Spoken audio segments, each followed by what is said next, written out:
ہم آپ لوگوں کو عظیم جو کامیاب جو سکسیزفل لوگ ہیں ان کی سٹوریز بھی سناتے رہتے ہیں جسٹ فار موٹیویشن. ٹھیک ہے, آپ تیاری تو کر رہے ہیں آرمی نیوی ایئر فورس کے ساتھ ساتھ. اجمیر شریف میں نعتیہ مشاعرہ تھا. کیا تھا؟ نعتیہ مشاعرہ تھا. فہرست بنانے والوں کے سامنے یہ مشکل تھی کہ جگر مراد آبادی صاحب کو اس مشاعرے میں کیسے بلایا جائے, کیونکہ وہ کھلے رند تھے. رند کسے کہتے ہیں؟ شراب پینے والا, شرابی تھے. اور نعتیہ مشاعرے میں ان کی شرکت ممکن نہیں تھی. اگر فہرست میں ان کا نام نہ رکھا جائے تو پھر مشاعرہ ہی کیا ہوا. اتنا بڑا شاعر ہے جگر, ہندوستان کا بڑا شاعر, اگر وہ نہ ہوتا تو پھر مشاعرے کا لطف ہی نہ ہوتا. جو انتظامیہ تھی, ایڈمنسٹریشن والے لوگ تھے جنہوں نے یہ پورا مشاعرہ اس کا بندوبست کیا تھا, کہ درمیان سخت اختلاف پیدا ہو گیا. کچھ نے کہا کہ جگر مراد آبادی کو بلانا چاہیے, کچھ نے کہا نہیں, اس بندے کو نہیں بلانا چاہیے, کیونکہ شرابی ہے, نعتیہ مشاعرے میں اس کو کہاں بلا رہے ہیں. کچھ یعنی کہ حق میں تھے اور کچھ مخالف تھے, کیونکہ جگر کا معاملہ تھا ہی اختلافی. جگر کا معاملہ تھا ہی اختلافی. بڑے بڑے شیوخ عارف باللہ اس کی شراب نوشی کے باوجود ان سے محبت کرتے تھے. بڑے بڑے علماء اکرام, صوفی پتہ بھی تھا کہ شرابی ہے, پھر بھی ان سے جگر سے کیا کرتے تھے؟ محبت کرتے تھے. انہیں گناہ گار سمجھتے تھے لیکن لائق اصلاح, یا تو گناہ گار لیکن اصلاح ہو سکتی ہے اس بندے کی. شریعت کی سختی سے پابند علماء حضرات بھی ان سے نفرت کرنے کے بجائے افسوس کرتے تھے کہ ہائے کیسا اچھا آدمی کس برائی کا شکار ہے. عوام کے لیے وہ ایک اچھے شاعر تھے لیکن تھے شرابی. تمام رعایتوں کے باوجود علماء حضرات بھی اور شاید عوام بھی یہ اجازت نہیں دے سکتے تھے کہ وہ نعتیہ مشاعرے میں شریک ہوں. آخر کار بہت کچھ سوچنے کے بعد منتظمین جو تھے جن نے مشاعرہ ارینج کیا تھا, فیصلہ کیا کہ جگر کو مدعو کیا جانا چاہیے. آخر کار جن لوگوں نے, جس طرح آپ کے والد صاحب کر رہے ہیں وہ پروگرام انہوں نے ارینج کیا, اس طرح مشاعرے کے جو منتظمین تھے انہوں نے فیصلہ کیا کہ آخر ان کو بلانا چاہیے.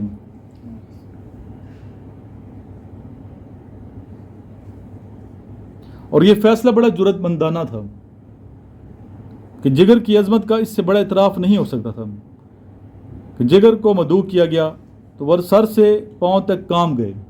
جب ان کو انویٹیشن دی گئی کہ آپ نے نعتیہ مشاعرے میں شرکت کرنی ہے تو جگر مراد آبادی سر سے لے کے پاؤں تک کام گئے کہ میں گناہ گار, رند, سیاکار, بدبخت اور نعتیہ مشاعرہ نہیں صاحب نہیں, میں اس میں شرکت نہیں کر سکتا.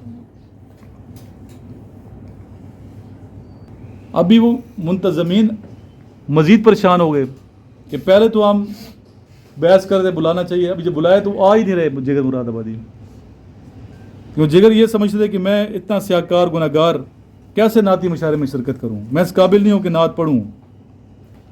لیکن آخر کار اصغر گونڈوی نے حکم دیا تو وہ چپ ہو گئے. اصغر گونڈوی ان کے خاص دوست تھے. سرانے بوتل بھی رکھی تھی, اسے کہیں چھپا دیا گیا. دوستوں سے کہہ دیا کہ کوئی ان کے سامنے شراب کا نام تک نہ لے. دل پر کوئی خنجر سے لکیر سی کھینچتا تھا. وہ بے ساختہ شراب کی طرف دوڑتے تھے مگر پھر رک جاتے تھے. لیکن مجھے نعت لکھنی ہے, اگر شراب کا ایک قطرہ بھی حلق سے اترا تو کس زبان سے اپنے آقا کی مدح لکھوں گا. یہ موقع ملا تو مجھے اسے کھونا نہیں چاہیے. یہ اس نے سوچا, جس نے کہ شاید میری بخشش کا آغاز ہو رہا ہے.